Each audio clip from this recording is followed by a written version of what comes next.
What's up, everybody? I'm Richard. And I'm Shawn. And we are speaking the language of bromance.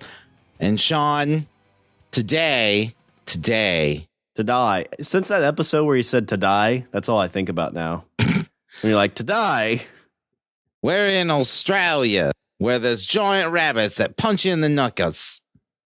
They carried the babies in the dingo pouch. Richard, today I am excited because this is our 300th episode, and For Sparta! So we were scouring the internet to figure out who we wanted as a guest, and we found our good buddy Dave to be on our podcast. And we went down to the basement where we play D&D, Starfinder, Pathfinder, board games. It's our monthly safe haven from the world where nothing goes wrong, nothing bad ever happens. Exactly. It's always a great world time. Where nobody, namely me, is a total and complete fuck up. Never. Completely professional. Super. 100%. Richard, what happened? Shawn, I broke our podcast. So Shawn, I broke our world. I broke it. I broke everything.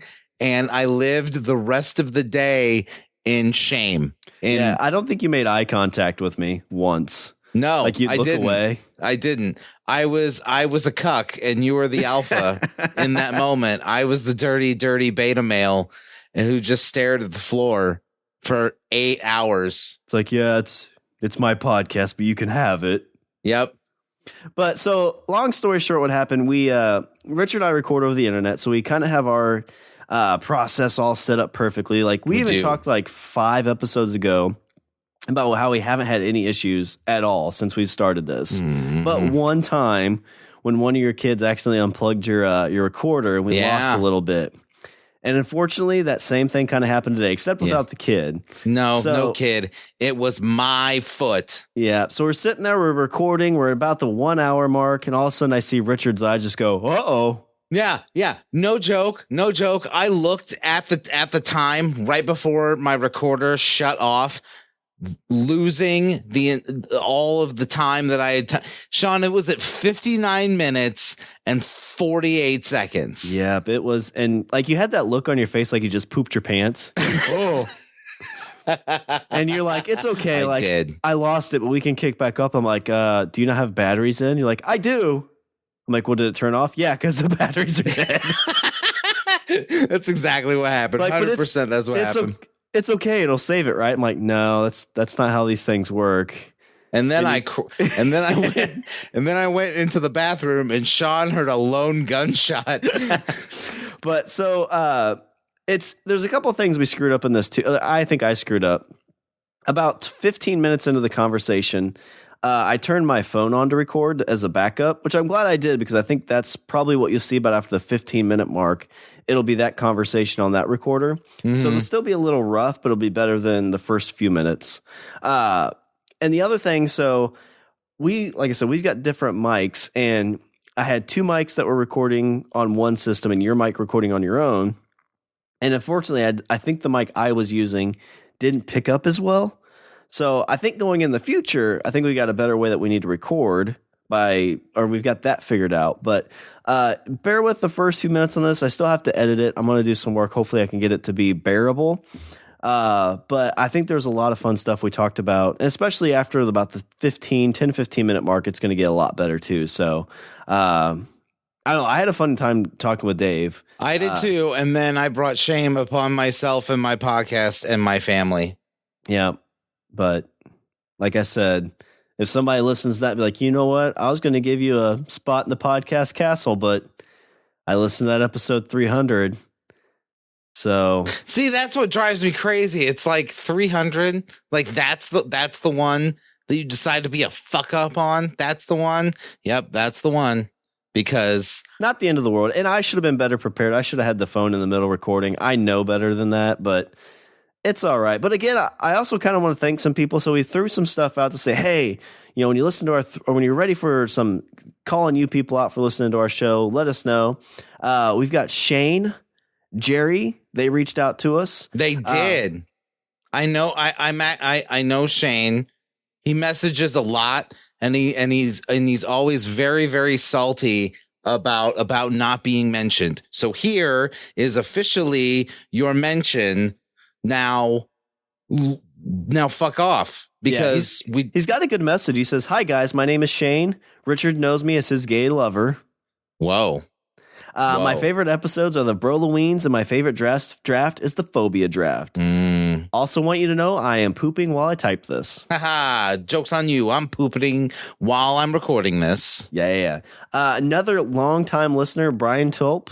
He says, "Hey guys, love the show. Best show is when Shawn reads his Zombie Bear screenplay while Richard was hooked to his seat. Keep up the great that work, was a good guys. time. Canada loves you."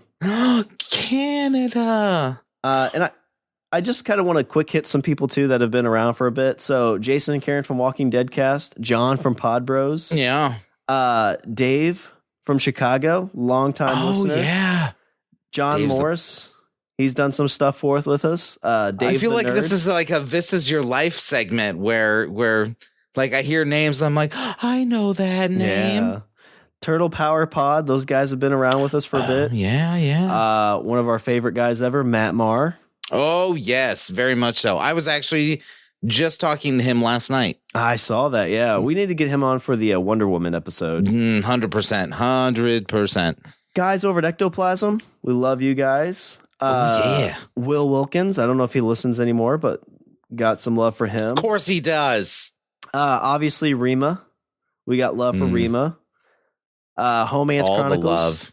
Kind of our female counterpart. I mean, it's not like she tried to steal my bro from me, but I mean, not salty at all. I won. So what up? She's like, Shawn, I've never lost a recording. Fuck. The bearded ones. We love the bearded ones. Ming Chen. Of course, we gotta love Ming Chen. I'm gonna be loving some Ming Chen here pretty soon too. Yes, we're gonna be have some spots that we'll talk about that, but we got a Comic Con where we're gonna be hanging out with him a little bit. Yeah, good times. Mr. Bunker's Conspiracy Pod. Love those guys. Cat Ears. Steven Griss. Yeah. Oh yeah. Cause Shecky don't like it. But Shecky likes this. That's right. Mother trucker. Richard, also, who do we be without thanking our Patreon members? These are the people that help us out monthly by throwing a little bit of extra cash money our way, which helps pay for all of our hosting, all that kind of stuff. So we want to thank Aaron Peterson. He's been a long-time patron. Alexandra, Chris, Dave the nerd, you know him, Patrick, the Ectoplasm guys, and Wendy Eppers. You guys, we cannot thank you enough for giving us a little bit of extra money.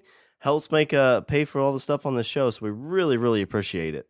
And, if we don't have everybody else here, again, thank each and every one of you. As these things trickle in, we'll still kind of say, hey, thank you guys for listening. So if you still want to reach out to us, feel free. But because we're lonely and all we need is your validation in order to feel whole. It's true. But, again, here's episode 300. Sorry, it's a little rough at the beginning, but it gets better. And no, it doesn't. Yeah. Did you record? Did you hit record? Like right now? Yeah. Oh.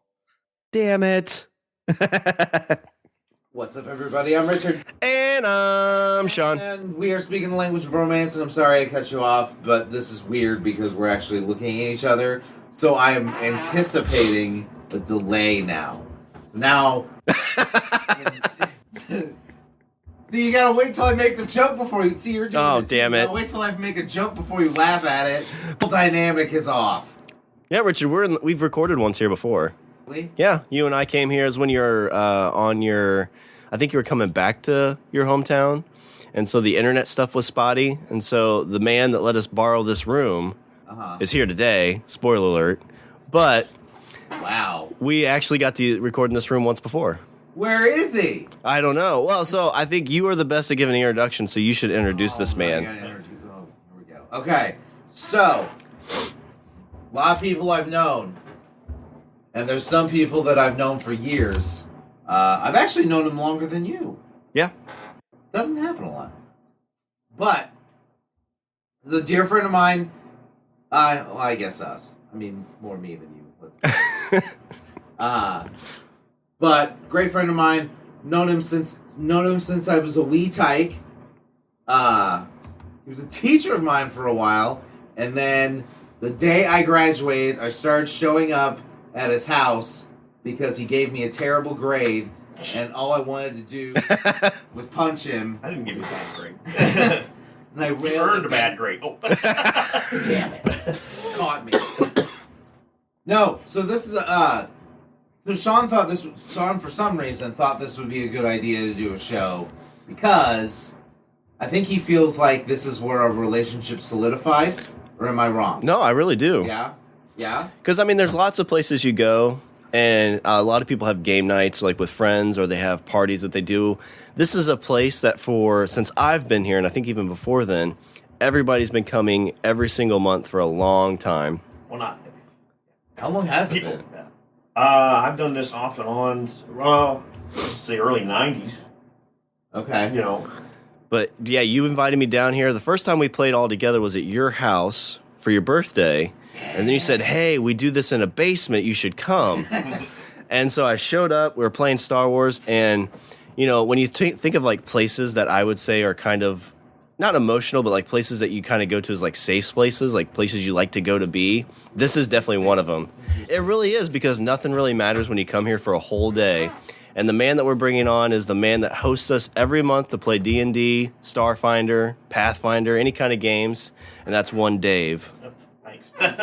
See, you do better. See, you do fine with an intro. Oh, thanks. But yeah, so we're down here in the basement. This is our 300th episode, so we thought, who should we bring on for this episode? And we thought Dave would be great because he's listened. He's told me he's listened to every single episode. Yeah, I'm part of one, maybe. I don't know. hours. He knows. My wife doesn't. I don't need to listen to it. I live it with you. I have my wife that hasn't listened to 300 episodes. Yeah, I don't think my wife's listened to like 20. Yeah, true. But so what started really bringing people, like what made you, because it's a big endeavor to be like, hey, especially when you're married. I think you started this before you were married, right? Yeah. Well, I started initially playing in high school, of course, like a lot of people. And, you know, then went to college, we played about every week in college. And then when I got out of college, one of the guys had a monthly session over in Astoria, and we had gone there sometimes, not all the time in college, because it was a little ways away. And so I started going there off and on, and then having over here, like, different months and bringing them over here into Quincy. And also it was a way to start meeting people in Quincy. You know, I had some former students I was friends with. I think back then, Scott Smith, who's the only one from way back then who still plays. And then my future brother-in-law, Matt, he didn't play. I mean, he would play the board games, but he wouldn't do the RPGs. And a guy named Chad. And then there was a few other people that came in and out, Ken and some others. But like I said, the only one that still plays from the early 90s was Scott Smith. And then you guys came in, you know, Richard came in the late 90s, early 2000s. It was 2000. Okay, and then because it was right after I graduated high school for me. Yeah, and you and the question I have is, and I asked this, I asked my dad this also, is like, this is from like when you started playing, like we're talking about an era where it technically like wasn't cool. You know what I mean? Right. Okay, like I said, like my dad, for example, like he started playing in the late 70s. Yeah. When it wasn't something that you like stumbled upon. It wasn't something like it was something you had to actually go out and get and find. Yeah.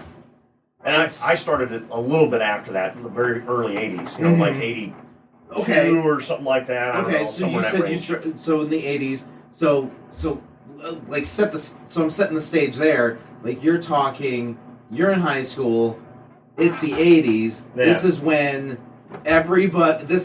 you know, everybody's saying that it's going to put you in a cult. Yeah, this is when Tom Hanks was in a movie just after that. Where he was going to kill himself, apparently. Yeah, but that was LARPing. Those people are weird anyway.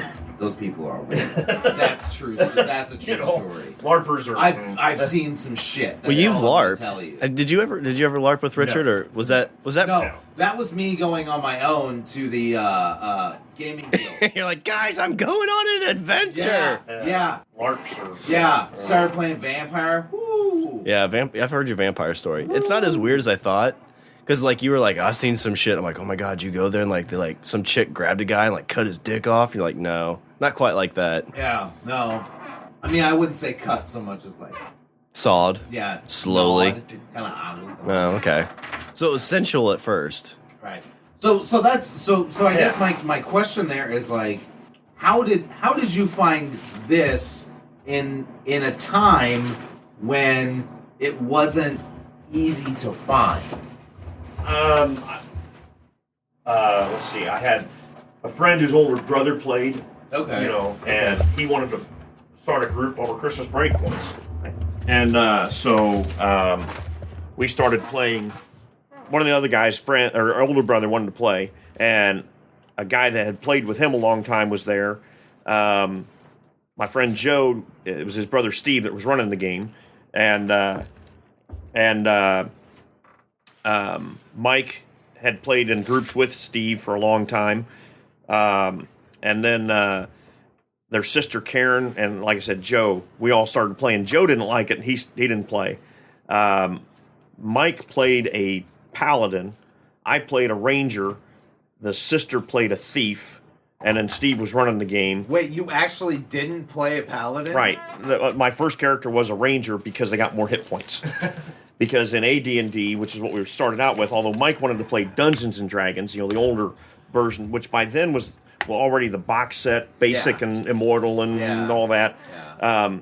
But Steve wanted to play advanced, and back then in advanced D&D, Ranger got 2 8-sided dice on the first level as hit points, and he made us roll the hit points. He didn't give us free.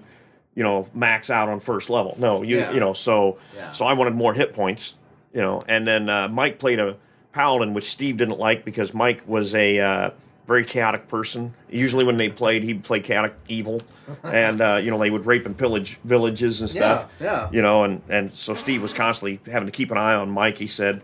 And the main villain, which we never ran into, was the evil Wheeze.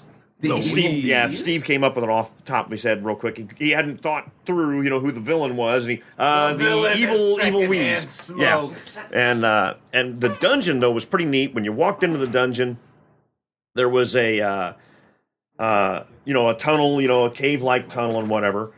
And then after you got in, the tunnel became there was like a door, so we had to open this door. Yeah, I think the thief had to pick the lock, open the door, and inside there was what he described as a modern office. Of course, we didn't know that because and it's a modern office with a counter and everything. And there's a very school marmy looking lady, behind a desk. And and we were talking about tearing the place up or whatever is what Mike kind of joked about. But he being a paladin, he's not supposed to do that. So of course that got an admonition from Steve. But then. She wanted us to fill out insurance forms, and if you come to pillage the dungeon, is what she said. Here you've got to fill out these forms, and of course Mike was like, "Well, why don't we just cut her down and go on through?"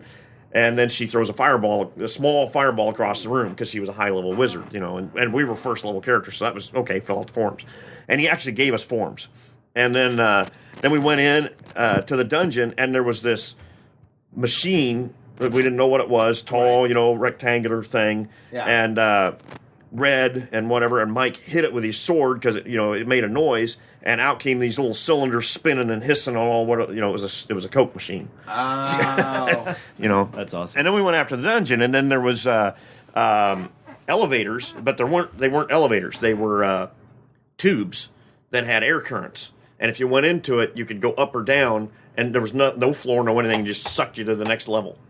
It was kind of a neat thing, That's interesting. But then we, he went back to Wisconsin, University of Wisconsin. I don't remember which one he went to, but and we never did finish up the adventure. Every time he'd come back, he was busy or heading. He went to San Diego and worked for the Navy.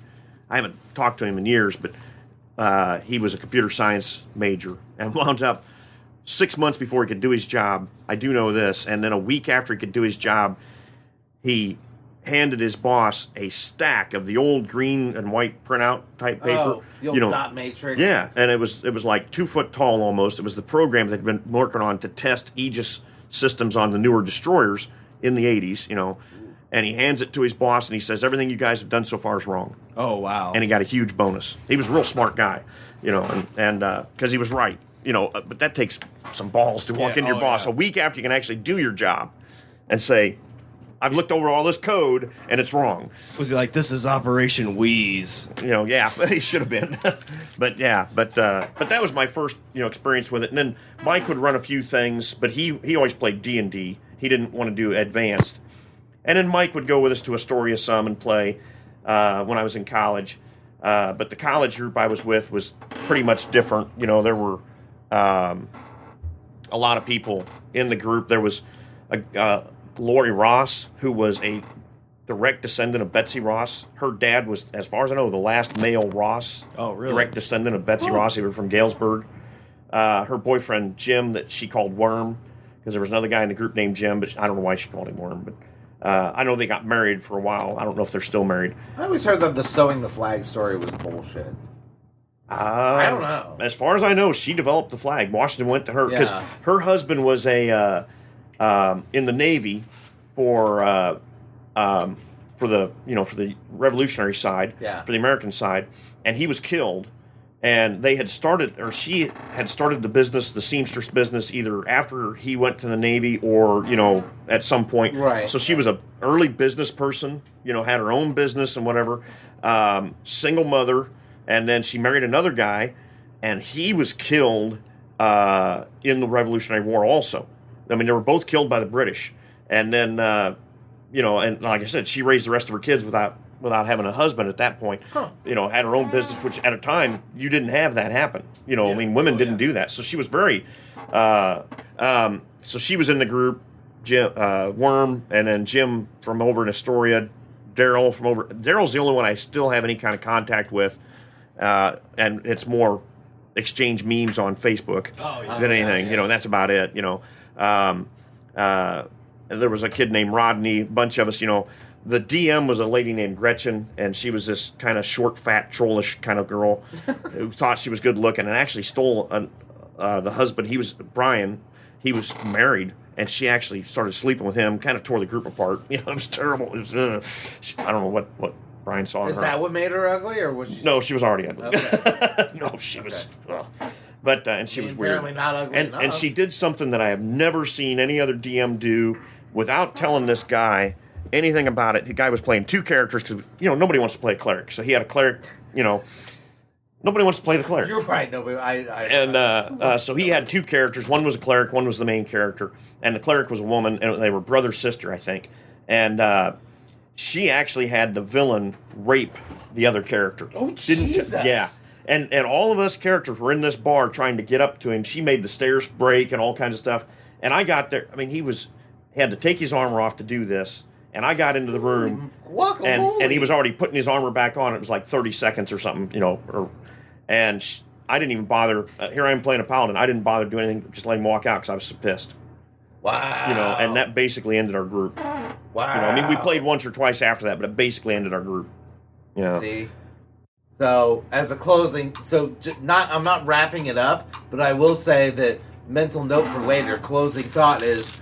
Rape ruins. Don't do that. Especially when you don't tell the guy that runs the character. Yeah. Warn him or nothing. Yeah. And don't rape your players, Dungeon Master. Wouldn't let him attempt to do anything to stop it.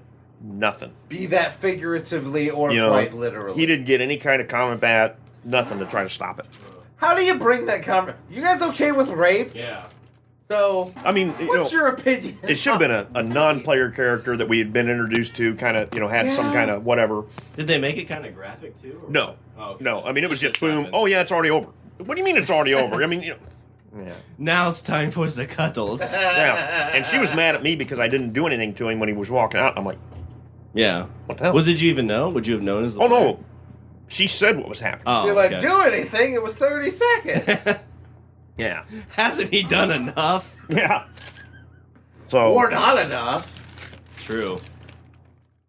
So, Damn it, I made it weird. yeah. Well, I know you were talking to. So, like, you had a group of, or you had a GM that got you guys going, but you didn't get to see the weeds.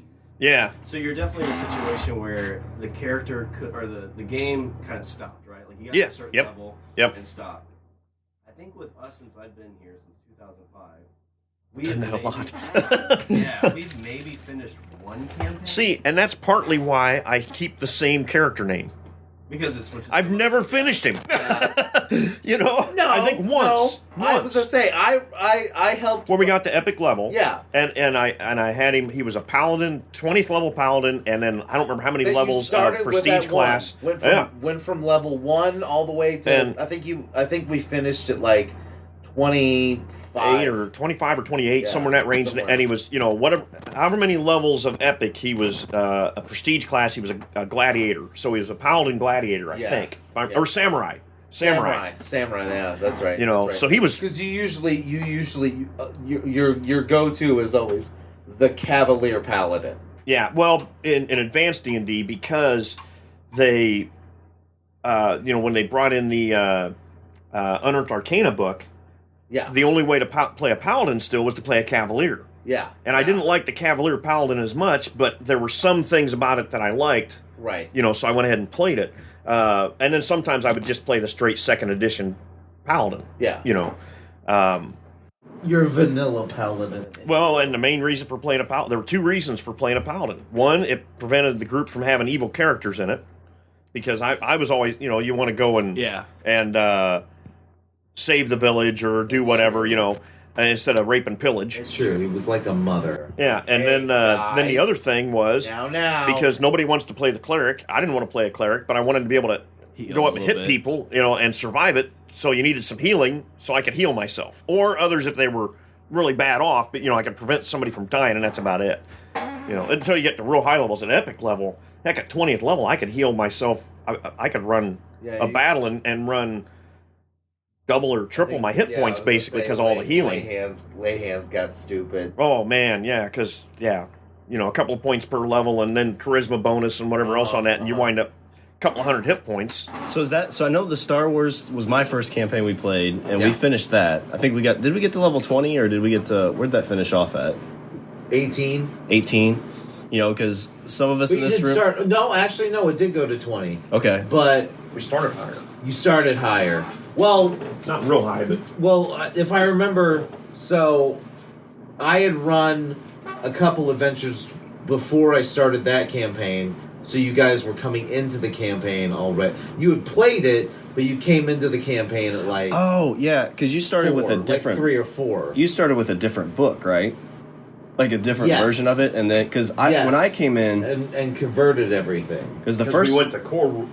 because they had I don't remember I don't remember but they had with Star Wars there was a D20 version which was very very similar to 3rd edition D&D, and so then they went to a different kind of system which seemed to me like they were trying to incorporate some 4th edition stuff in there. But it was before 4th actually came out. Right. Because 3.5 was still the big thing at the time too, right? When we were doing that. Yes. Okay. But I think they called it core rules. Yeah. But but now Star Wars has moved on, and now they have a whole new system now too. I can't remember what it's called. Yeah, we haven't really talked too much more about getting into Star Wars. But that's the game where I traded blows with Darth Vader at a real low level. That's what I was trying to say. Is there's a couple of us that that went up against Darth Vader. Yeah, and it was AJ's fault. Yeah. Oh, right? Yeah. Because AJ went up or something, and I think he went after him or something. Well, because he had your lightsabers, and you wanted them back. That's right. Yeah, because I took his. You had yeah. It was lights. He had your lightsabers, and you wanted them back. But I took his. I actually had his. Yeah, you were breaking out of a jail cell, and the officer of the prison was presenting those sabers out on like the Vader. parade ground or something like that. Yeah, because we just made those too, didn't we? Like, we were out there, and I don't remember. AJ did something and got caught, and Vader pulled out his lightsaber, or I don't remember if he still had it on his hip or whatever else, and I force grabbed it, and took it. Because we all thought you were going to die. Yeah, and then I wound up actually swinging a time or two, and then, while everybody was running. That was a good time. The we were only like second or third level or something. The thing that I loved so much about second or third that level moment, yellow. The thing that I love so much about that moment in particular is since I was playing Darth Vader, like I don't have the I don't have to worry about him dying because he's not going to die. Oh yeah, you know what I mean. Even if he got knocked down, no matter what, no matter how good you roll or how bad I roll, like he's not going to die. So essentially, I can do anything I want with that character, regardless of putting himself in jeopardy, and he's going to be fine. Yeah, because even if we're like, oh, we killed him, it's like, well, no, you didn't. No, you didn't. So the thing I remember is everybody went into this tower because they were going to jump. They were going to leap from the tower onto a ship. Yeah, because the ship was going to fly by. Everybody was going to jump into this. Everybody was going to climb to this guard tower, jump out of the guard tower and onto the ship. And then Vader walks in, and they're like, "Well, what the fuck's he going to do?" Like and he just brings the entire structure down on himself. And it's fine. You know why? Because he's not going to die. Well, that's right. I think Jim was playing with us that time. Not current Jim, but my friend from college that got nuts later. But well, he did. He started pushing people out of the group because he started. Yeah, we should talk about not that specific, but toxic friends in that kind of game area. That's what it was. Yeah. He became a toxic, and it's too bad because I'd known him for a long. He was best man at my wedding. But anyway. He wanted to leave AJ. Cause I think that was the point where he wanted to leave AJ. I think because AJ was trying to do something in the stairwell still or whatever else, and I made him. He was trying to like kind of hold him off. Yeah, and I made us go back and open up the door to the ship and pull, get him in. Yeah, and so to set the scene, this was like my second game day here. Yeah, and like it was getting like kind of like, no, we should leave him. He's the one that screwed up. Yeah, I'm like, how do you play this game? There's so much yelling. Yeah, and we're talking about leaving somebody. I'm like, no, we're not leaving him. He's not gonna die. But then, it's all right, guys. But again, that's the kind of paladin type thing where you can't, It should have been me sacrificing instead of somebody else, I think, or something. Right. But I like you said, I don't remember how we got the ship to us in the tower. If somebody was driving, I don't remember if Jim was in it. Somebody was in it, and I think somebody was driving. Yeah, or it wasn't Jim. Somebody was. Yeah, maybe it was Scott. Yeah, somebody was in it. I don't remember. But I remember somebody was flying the ship, and everybody was jumping in, and they're like, "Oh shit, Vader's here!" It's like it's okay. He's at the bottom of the tower. Yeah. And then the whole thing starts to wobble and crumble, and they're like, "Holy shit, he's gonna." So Dave, when that happened, did you run up the tower or did? Yeah, we all had run up the tower. Okay, so I can remember and gotten into the ship. Yeah, and then, but AJ, he was trying. He had a. I guess he had a complex for trying to get himself killed or something at that point. I don't know what he was doing. Everybody did survive. But yeah. Nobody died. But then Jim, over the years, that other Jim, he started wanting us to. He went to one of the Gen Cons. He and Chad. And neither of those guys play here anymore, but Chad, for another reason, he won't be able to play for another 10 to 12 years. And then I'm not letting him back in the house after what he did. So he's a ward of the state, however you say that. Yeah. But anyway, and we won't really go much further into what But then Jim and Chad came back from one of the Gen Cons with 3rd edition books. And they wanted us to go to 3rd edition. We were playing 2nd edition AD&D. Yeah. And some AD&D mixed in. And so that was the point that I actually. That's when I showed up. Yeah, so it was a little bit earlier. It was right at 2000. This is right when 3rd edition had come out. Yeah, and I didn't want to go to it because I didn't want to buy all the books. I've got a ton of books. Didn't want to buy books. Right. And so then we started trying it, and it was okay, so we started going with that. Yeah. But Jim wasn't coming around when we were doing it. And then when he starts coming around, he's like, why are we doing this? I don't want to buy all these books. And it was his freaking idea. You know, and it's like, so that was one problem. And then he didn't want to play it, so he wants to play board games. So we would play D&D until he showed up. He'd show up later, like 5 or 6. And we'd play board games or we'd play D&D or whatever for several hours. Then he would come, we'd play either a different RPG or we'd play a board game.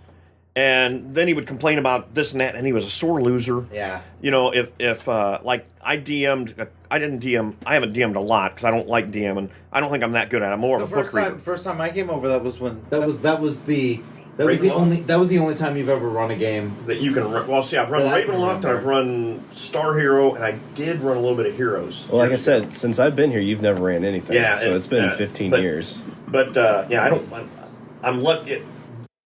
Sometimes what happens, I'll start coming up with something to do because I figure I should do something, but I usually, being a teacher, I'm busy during the school year. Right. So I want to do it over the summer, and then we get closer to summer, and then you'll have 2 or 3 people say, well, I got an idea for this, got an idea for that, so I don't say anything and let them play. Well, right. You know, I let them run it because I would rather play than run. Yeah. Right. And there's like 3 or 4 of us that do that, so there's no hurting for ideas. Okay, so I guess the question is it a bug? Because it started with D&D, and now, you know, like I turn around behind me and I see, you know, a giant wall of books pertaining to like a bunch of different games. So I guess why hasn't, what's made it not boring as time has gone on? Oh, to keep playing? Yeah.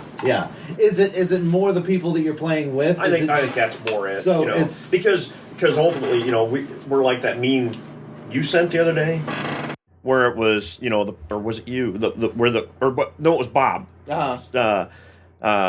Crazy Bob, but or whatever. You know, we got 2 Bobs. So but anyway, it had the thing about, you know, we're all about the combat. And the DM was. I sent that the other day. Okay, and the DM was wanting it to be about RPG or role playing or whatever else, and the players like, no, it's all about the combat, and we're all about the combat. We don't role play as much as we combat and BS.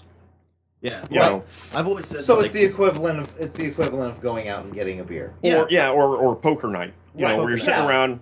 Smoking a cigar or whatever, and having a few drinks and BSing about, you know, the wives or this or that or the other thing, and that's what it is. I think, you know, it's more a monthly gathering of friends who just want to, and the game is there, but it's more the gathering than the game. Yeah. Well, and like what I've seen, so I tried to do this with some of my friends in where I'm from, Columbia. Yeah. And we did like 4 or 5 months, and then it completely broke down. Yeah. So what's been the driving force to make sure that you keep this happening? Because like I said, you've been doing this for a long time. Yeah. I dropped out for a little bit. A lot of people drop out, but you still send the text to everybody. Yep. And then, you know, people who've been gone for a year plus end up coming back because their life revolves around allowing that. Yeah. I mean, is there a driving force that does it, or is it just habit at this point? Or the rock, ever so stable. Really, it is. I mean, because you know, you were gone for a bit because when you went to California with your work. Now that you're in a different job, you're able to come every weekend. Yeah. But if Dave was stopped for 6 months, like, we probably wouldn't do anything like this again. Because there wouldn't be a centralized place. I agree. If you were like, hey, we're not doing anything this month, then we probably just wouldn't do anything at all. Yeah. I would wholeheartedly agree with that statement. I mean, once in a while, Dave Crumrine tries to do something at his place, and we'll play Axis and Allies or something. Mm-hmm. But I don't think that works quite as well. He tried it in November and couldn't get hardly anybody. Heck, I didn't even go because I got busy or whatever, and was, you know, it was right around Thanksgiving. Yeah. And then Scott has tried, that it's been years ago when he lived at his other house before he was married, you know, and we used to play once in a while Axis and Allies there. I remember going. Yeah, you know, I go to those. But you know, I don't know.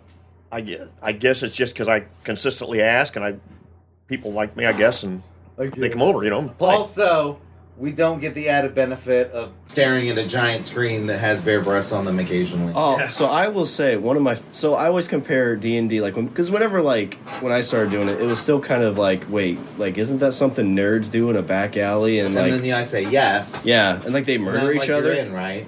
And I'm like, totally. Because I always say it's like 60% BSing, like 20% watching some kind of movie, 10% setting up characters, and then maybe 10% playing. Actually, probably 5% playing, 5% eating. Well, especially when Yeah, it takes forever to figure out what to eat. Oh yeah. Especially when Chad was playing.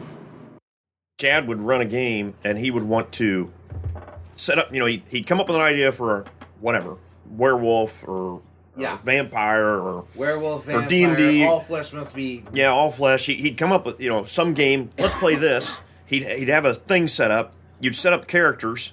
And then the next month, let's play this and set up characters. Yeah. And then let's play this because he was all about character generation. He didn't care really to play the game. He wanted to create characters. He wanted to make characters. And Scott, he's sort of like that, but he wants to build the character all the way through. But he wants to bend Scott's rules. A min-maxer. Oh, yeah. Scott is definitely a min-maxer. Yeah, because he wants to tweak the rules and bend them if he can, and come up with the ultimate whatever character. So you've got some of that, but I don't know what so keeps I've got an idea. people coming.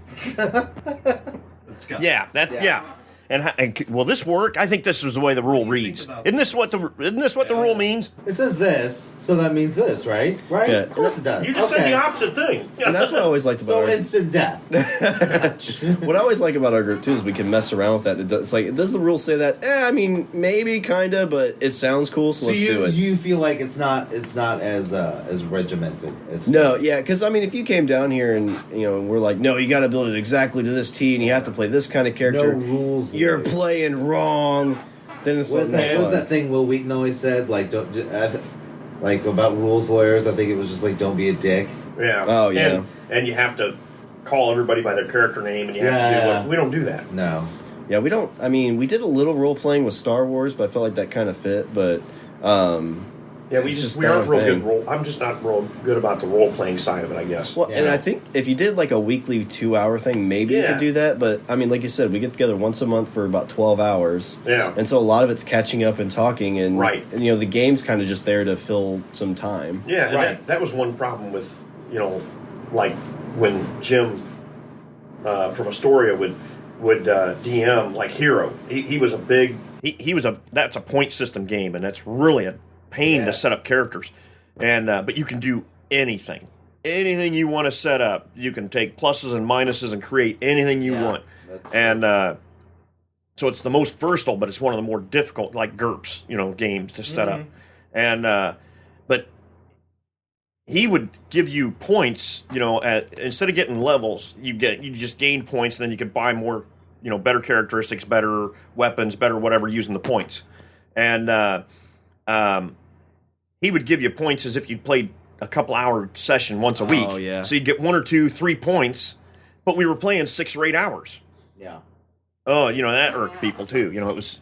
Yeah, and I know Rich has got a little different opinion on the GM stuff. Like me, what I'd like to try to do is you build a chapter of here's kind of where the story's going, here's the stuff you're fighting. When you finish this, you level up. Mm-hmm. I don't try to go off the actual experience points because then that takes a lot of work to be like, okay, I got to figure out all the specific pieces. I would. I guess the reason I do that is because I feel like it helps. It's an easy way to calculate math when you're determining reward and challenge. Yeah. I mean, you can see that with like your critical or your challenge ratings and stuff like that. Right. Yeah, but I kind of like the chapter idea. If you're using especially if you're using a pre-generated thing, which we don't do as much. You kind of created yours based on some but just saying, I know you're going to be fighting this stuff when you're done. You got to level up. Well, and the easy part about that too, like with us when we have people bouncing in and out, you don't have people falling behind, because usually what'll happen is somebody's gone for a session or two. It's like, like Jim that's here. Yeah, it's not quiet. It's not that you're at level 6 still and everybody else is at level 8. You just bounce up to level 8. It just makes it a little bit easier. You don't have the only thing they miss out on is the money to buy good stuff. Yeah, mostly. And then they cheat. Yeah, and just start buying up in their armor and stuff. Up to their armor so they're ready for the game today. Well, it just depends on how they are, too. Like, if it's Jim who I like, I'm like, yeah, go ahead and do whatever you want. But if it's somebody I don't, I'm like... Did you hear that? Oh, sorry. Wait a minute, you told me no sorry. No, you missed last month, so it's different. But, no, I've always loved coming down here, and I know in my history, I started out in college when I still lived in town, and I came pretty much all the time. I moved and came back a little bit. Then I fell off, came back, and then I had a kid, so then I lost a lot of time. But the last like 18, 16 months, I've been able to come back all the time. And what I love too is it's just like it feels like no time's passed. Besides better TVs or better stuff, because when I first started, you had two TVs, but not better movies. Now I got a projector. Same boobs. Yeah, nice. What do they call that? Segway. Yeah. What? One thing that David... It's not a segue. It's a hard transition. See what I did there? See what I did there? One thing... Because I said hard, and then it's a transition to another... I don't get it. I'll explain later. So, one thing I know Dave and I have a lot in common. I think Rich is maybe... At least he dabbles in this, but... And you got offended when I called him this, but D horror movies. Yeah. I love these. Unless you mean drive-in. He's like, wait, he's like, whoa. Yeah, I showed up. Before you hit that You leave my house, sir. You son of a bitch. No, it's like drive-in movies. Yeah, so, that's okay, but to call, because these are movies that... some of them are Z-shred. Some of them are... That's how you got around it. You're like, no, I meant D, like drive-in. I said drive-in, and he said, yeah, of course, that's what I meant. Yeah, totally what I meant. Like any good GM, you make it up on the spot. Yeah.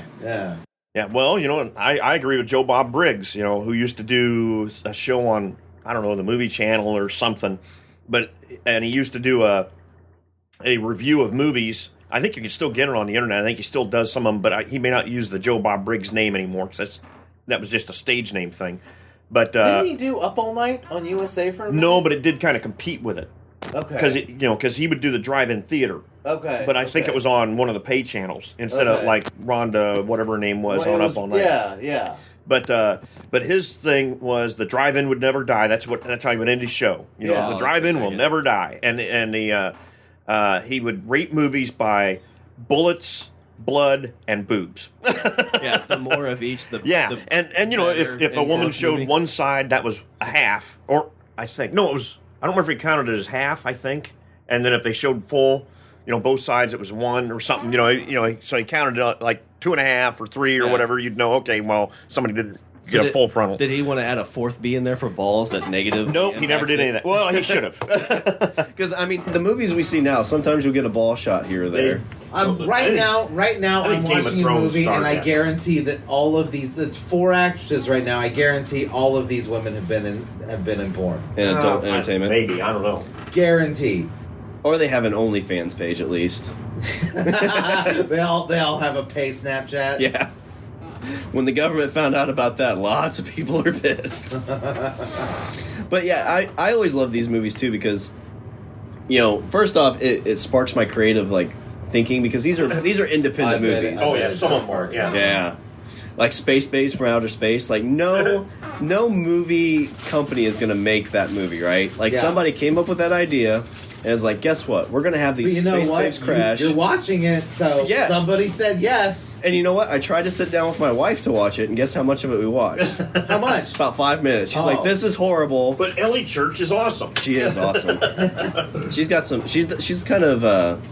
I don't even know if there's a real... I don't know if I know the person. She's like Tiffany Sheeples or whatever, or Leanne Quigley, or, some of the... Scream Queen women from, like Leanne Quigley was in the Return of the Living Dead when they're in the cemetery where the one girl gets up and strips on the tombstone. That was Leanne Quigley. I got you. And she was also the woman in Demon Knight or whatever that was. Not Demon Knight. Bordello of Blood.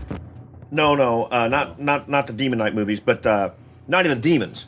And where she was in the pink kind of outfit, they're like high school kids who went to this old abandoned mortuary. That was when and she's the one with the lipstick too. Yeah, she pushes the lipstick into her nipple. But it was when you really look at that scene. I remember from that entire movie. When you look at that scene, you can tell it's actually a styrofoam thing, yeah. But or whatever fake chest. It's Play-Doh. But it's not a real nipple shot. But it was kind of cool when you first watch that. You're like what the What? But she was in that movie. She was in a lot of different, movies. She still does some acting. She's in her 60s now, so she doesn't do that kind of scene, I hope.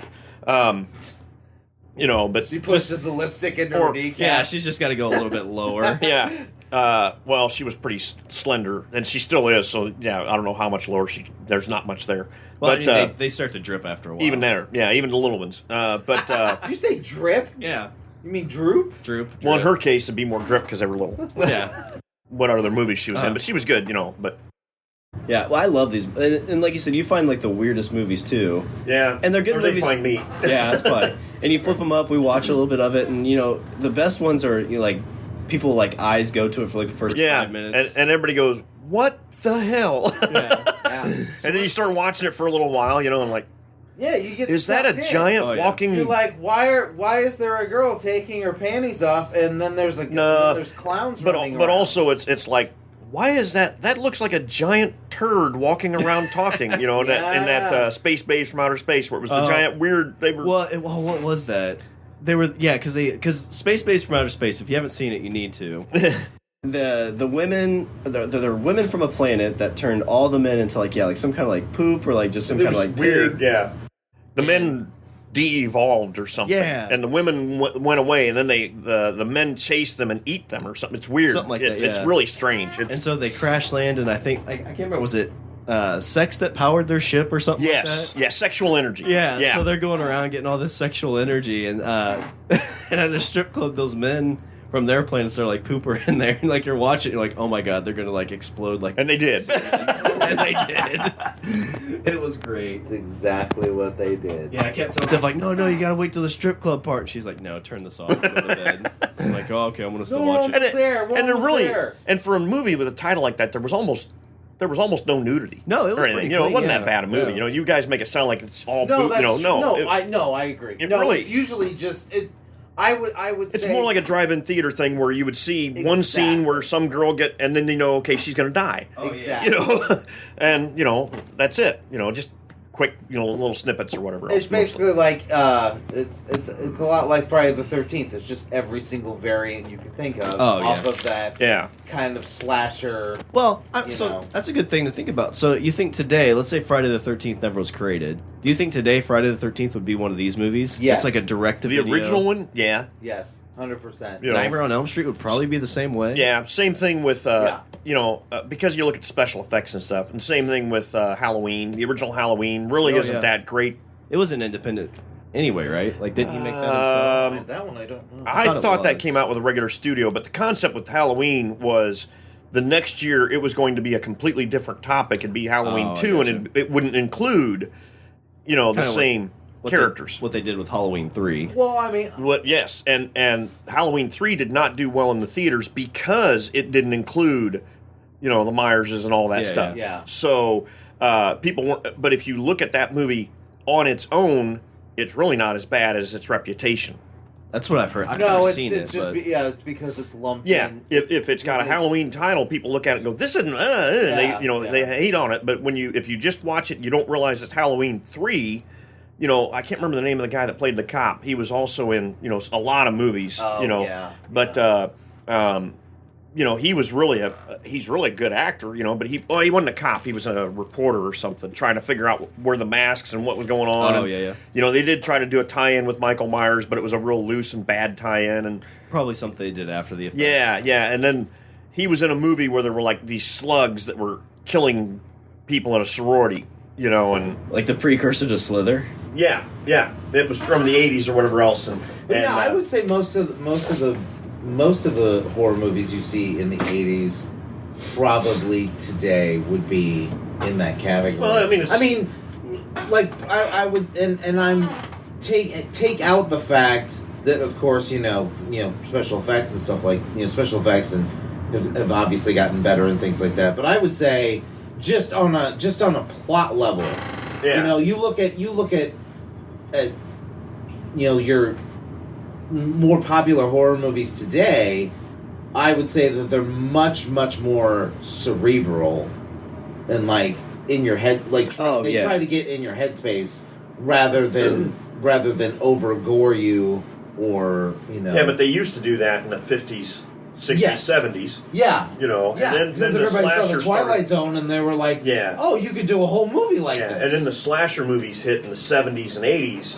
And you had that entire long run, and you still have slasher movies. Well, even like 90s, 2000s, because there's like the Hostels and like the gore porn and that's where it got to being the horror porn or the whatever you call it, gore the porn, whatever they call it, murder porn, whatever they call that, and it got really extreme. And then you have like Rob Zombie trying to redo, it was the Halloween movies, wasn't it? And they were, the first one was decent. The second one just was not good. That's because he didn't want to do it. Well, and he just went way over. It just wasn't as good. But even then, you had a scream queen in that one. I can't remember her name. She was actually in one of the Halloween movies, I think.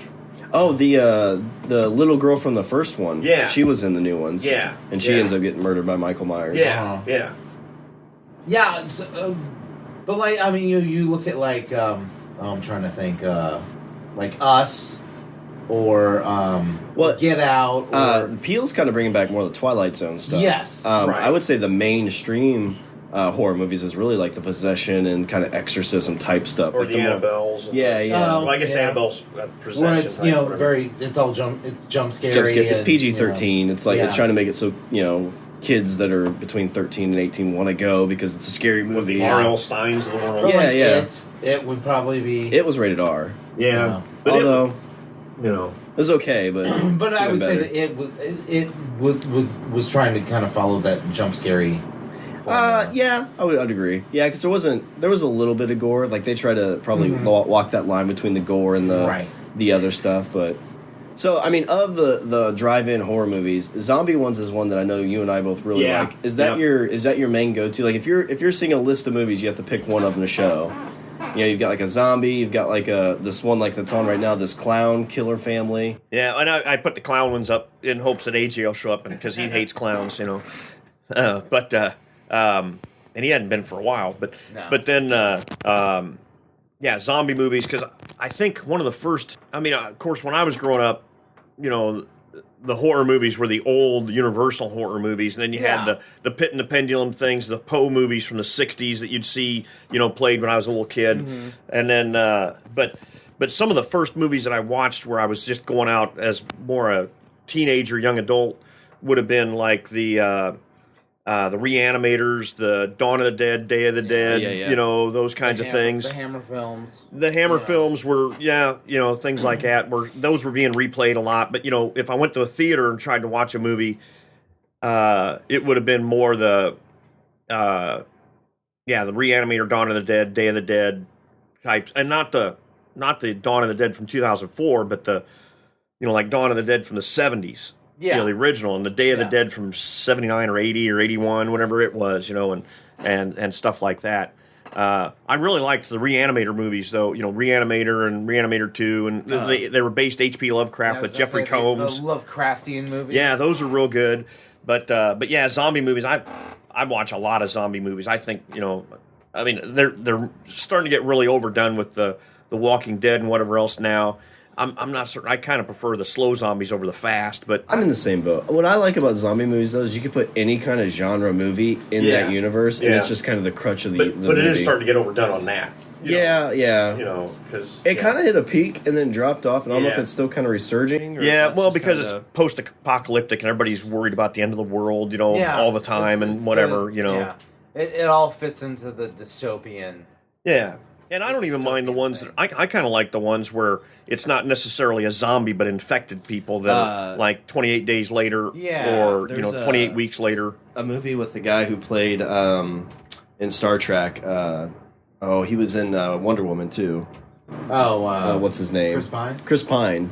He's in one called Carriers from like 06, 07. Right, that's pretty good. Yeah, where it's just a disease that you don't want to be around it. Well, it was him and his brother and a couple of girls. Yeah, it's like both their girlfriends or one was a wife. Well, World War Z is technically that too.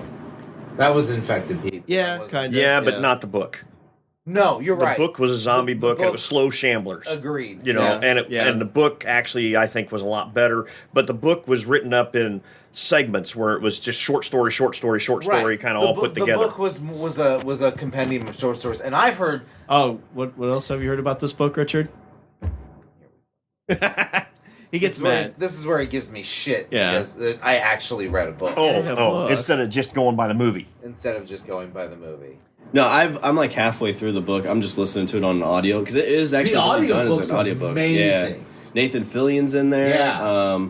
He went Max Brooks went all out for the audiobook. I may have to check. I haven't. It's good. I read the book. I didn't do the audiobook. Because each one, it's told from a perspective almost like it's an interview, which is how the book's done. Right. And so that's how the audiobook is. There's an interviewer interviewing somebody, and then somebody telling the story from that perspective. It's really, really good. Yeah. But I liked the book concept a lot better with the slow shamblers. And one of the things they kind of did this in the movie where they had all the zombies fast going over the wall in Israel. Of course, in the book, Israel was safe with their wall. Yeah. And in the movie, they made it look like Israel was going to get overrun. But what they would do is they would all shamble close to a wall, and then they would get higher and higher and higher and go over the wall. But it took time, so you still had time to maybe get rid of them. Mm-hmm. Whereas in the movie, it was all fast, and they just kind of kept piling up, and then they climbed over each other and went over a wall. And what they did in the book that I liked, too, was the way they got rid of them. One, in the winter, since they were no-blooded, basically, they froze. So you could go around killing them. And then the other thing was, since they were slow shamblers, they also decayed to some degree, although they did find them where they'd be in the ocean and they'd float around for a long time or walk and then wind up on an island or a shore, and then you'd have another outbreak for a little while. Oh, yeah. But they basically got in a line, shoulder to shoulder almost, and walked across the U.S. and killed zombies all the way across. Yeah. Oh, cool. That's how they ended a lot of it, was they just kept walking, and every time they'd come to a zombie, there'd be enough people around where they'd kill them. Because they'd be decaying to the point where they couldn't move. Yeah, so they couldn't get them quite as bad. But yet they didn't decay in some ways because they'd be in the water and they didn't just kind of decay and float away. I feel like that would be... I always thought if you wanted to create a zombie apocalypse idea, is like people from space come back to Earth after it's been overrun. And it's that situation where it's like just basically a jaw. And somebody gets bit by it and gets infected. And that's what they did in 28 weeks later. So for you, it's Planet of the Apes. Kind of. Planet of the Zombies almost. Yeah. And I don't know. I just... And I also liked the Planet of the Apes movies when I was a kid, too. The original ones. Not the newer ones that are okay, but I liked the old ones with Roddy McDowell. Yeah. Played, the main ape, and Charlton Heston, and a couple of them and whatever. Those were really good movies, I thought. Especially, again, like Star Trek, for me, I like the original series, even though the special effects aren't as good as like Next Gen or the movies. I thought the storylines and the character focus was better in the original series than in Next Generation, where it was all, we'll spit out all this techno jargon and we're done. Well, I felt like the old series, they were more the stories were more parable like. Yeah. It was the stories were more of an analogy, to some larger philosophical thing. Yeah. Where they were, who mourns for Adonis, who, and the Doomsday Device, and all that were more, and then what was the episode where they went back in time through the Guardian at the end of the galaxy, or Edge of the Galaxy, or whatever it was called, but that showed that if you did X, Y, and Z, you'd screw everything up, and different things, but I think it was all story focused, and they had some very excellent story writers. And the first season of Next Gen, I almost didn't watch it because I watched a couple episodes and I'm like, I could just watch original series with characters I care about. Oh, agreed. Because this is the same thing. They're just, the naked time became the naked now. And I'm like, what? Watched any of Picard? I haven't watched anything new. Not yet. I caught the first episode because they put the first episode for free on YouTube. Oh, okay. So I watched the whole first episode. It's interesting. I would say it's for me. I feel like it definitely it's a believable portrayal. I mean, I say that about show with spaceships and aliens, but it's a believable portrayal of where Picard would be in his life. Does it kind of take place like from when the show ends to now? Like basically is that same? No, so this one takes place a chunk of time after the last movie. I thought in the one movie he was going crazy or something, or an episode or something. Didn't he have? Wasn't there something where he was losing his mental faculties or something? I think there was one where he was tortured, where he got tortured by Cardassians or something, wasn't it? No, I'm thinking of where they split up. Where they videotaped him in bed and they were gonna leaked on the internet. They were gonna have a whole bunch of there were a whole bunch of timelines or something, and they were all mixing together with a bunch of different enterprises trying to do something. Is that an that was episode? a Voyager episode. Was that a Voyager episode? That was a Voyager episode where Chakotay was, like the whole ship got broken up into different time. Different time. But didn't they run into Picard and he was messed up mentally? I don't think so. I was thinking. Well, anyway, but I wasn't as much of a fan of. I mean, I liked Voyager, Enterprise. I liked Enterprise. I like Discovery. The only problem I had with Enterprise, though, is the big problem I had was they went with that weird Time War stuff instead of doing the Klingon or Romulan Wars. Yeah. And, if you're going to go back in time and you're going to do that, otherwise, why bother? Yeah. But I did like the Andorian episodes and stuff, but again, it had Jeffrey Combs in it, and he's just awesome. I agree. Do you think those older ones, because they didn't have this technology, like obviously like the stuff they're making to show is not like high tech looking great special effects, that they had to focus on story? Yeah, I think so. Yeah. Technology wise, I would say that the show, just from a looking perspective, just like visually, it reminds me a lot of what you see in the J.J. Abrams movies. Okay. Just visually, but I mean, it's decent. Like I said, I only watched the first episode, and I think the Picard thing. Yeah, I think I only saw the first episode, and I think part of the second. But it seemed okay. I mean, I'm interested in the storyline they're taking. The story seems interesting. And there's something wrong with transporters too in that or something. No. Well, I don't know. The transporters look like what you would see in the Abrams movies. Oh, but I'd heard that I read some kind of story where they were talking about transporters being an issue, and it may be going back to, because the concept is that you're broken down to the atomic level, and then you're sent out and then put back together.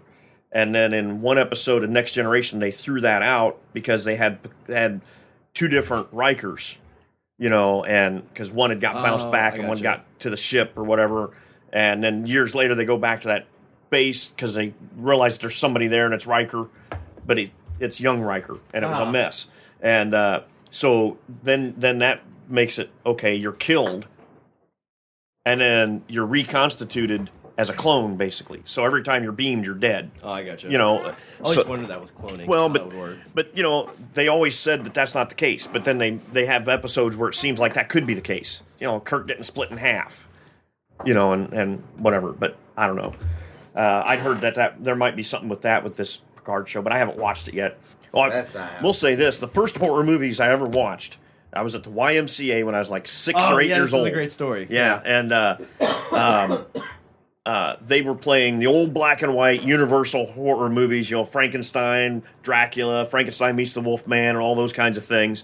And then one day, and what we were doing, we get on a bus at Biggsville and then go to Monmouth to the YMCA on Saturday once every week, I think it was, during the summer. And they would show the movies, and they would also have us out in the gym playing and whatever else. I think then they'd show the movies. Then we'd go down and learn how to swim or whatever, get in the pool. So one day they show us Creature from the Black Lagoon. And every one of us little kids, as we're going to the pool, we're all looking down in the water to see where that frickin' monster was. Yeah. It just scared the heck out of me. And yet it's not that bad, not that scary a horror movie, but just really freaked me out because here I am, 6 years old, and now I've got to get in the swimming pool. Yeah, well, it's just like Jaws. You watch Jaws and then go in a pool or a bathtub or sit on the toilet, you're like, nope. Yeah, and yeah, you're not going to go to the beach, but, especially when you're a little kid and you're looking, where is that frickin' monster at? All right, well, Dave, thank you very much for joining us. Hopefully there's some of an episode left over. I hate your face. No, I hate myself. Thanks for having me. Yeah, Dave. And remember, don't be a why didn't you check your batteries? Why not? Why should I? I can't believe you did that. Right, the 59-minute mark. That was only 59 minutes? That's when Rich kicked it on, yeah. I'm betting I probably got some of you on here. It seemed like 2 hours. Oh. Well, Richard, episode 300 is in the books. We are on to the next 300. It's always a blast to kind of touch on these. I think our first 100 episode, we didn't do a lot of discussing like fun stuff. But on episode 200, we had Rima and Jason on for kind of an Ask a Bro. This one, we brought one of our best bros on. So I want to know, 300 episodes in the bag. What is some Richard's closing thoughts? Oh my God. You want me to surmise 300 plus hours? Well,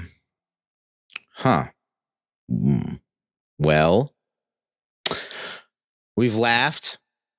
We turned the recording off and then I cried. If anybody is just starting to listen to this show because they're like, oh my God, those guys have 300 episodes. That's a lot. And they're listening to this one.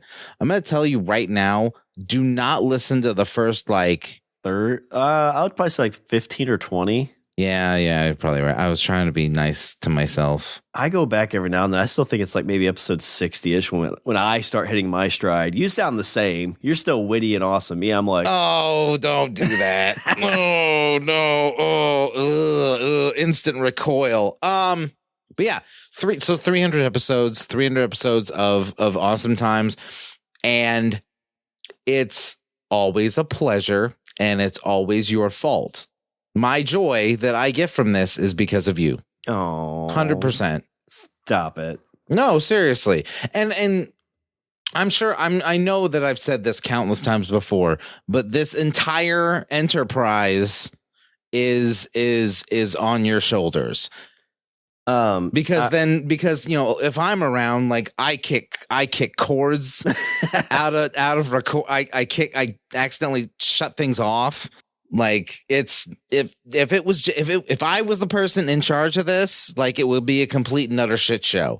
Sometimes I just come and I say funny things, and sometimes I bring you funny things to talk about. And other than that, my involvement is little. So whenever you see somebody doing the twittering, whenever you see somebody responding to you and, being like, hey, thank you so much. I may see it, and I do because, I'm a whore for attention and validation, but I read them, but I do not have the mental fortitude to respond. Shawn's the one that responds. Yeah, well, I wanted to let you know, Richard, it's 300 episodes, and I actually haven't released a single one. So, thank God. I read somewhere it said, I misunderstood. I thought it said you should have 300 episodes before you start releasing. It's actually 3. I was so worried. No, this show, we started it. We're coming up on 6 years. And it was just kind of one of those things that we need to do this to keep our friendship going. And it's been super strong. I went back to listen to, we did a podcast junkie episode 2016. Mm-hmm. And listening to that, why we did the podcast is exactly why we still do it. Cause it's fun. Yeah. Keeps us, it's our version of, a drink out with a buddy, except it's in our homes, it's safe. And we've got a huge cascade of episodes to listen to. And I still go back today to random ones. I'm like, wait, didn't we talk about this thing? And I'll go pull it up, and I find myself laughing. I do that too, especially we're nowhere near the Simpsons level of trying to make a show. Well, didn't we do that already? We're not there yet. I was like, oh, you know what would be awesome if we did a bucket list draft. I typed it up and I looked. I'm like, oh yeah, we did one of those about 3 years ago. Simpsons did it. But Richard, I love doing the show, and I'm excited for 300 more episodes. And while we're I guess finishing up this episode, I'll go ahead and do a little bit of housekeeping. So again, all these avenues, if you listen to even some of these episodes, shoot us a message. We'd love to hear from you. And you can get to us by our website at languageofbromance.com, Twitter and Instagram at languageofbro, and you can email us at bros@languageofbromance.com. And remember, we are part of the Pod Bros Network, the podcast network that has tolerated us for many of those 300, over half of those 300 episodes. At least 260 of them, maybe 270. Yeah. That's been a bit. Yeah. All right. Well, is there anything else before I close her out? Nope. Let's do 301. All right. Well, that's all the Bromance we have for this show. I'm Shawn. And I'm Richard. And remember, don't be a why. Be a why not? Why not? Because you put 300 episodes out on the internet. At least I think we put them on the internet. Did we put them on the internet? I never checked. Are you recording right now? Damn it! Take Sorry. 3. Take 2.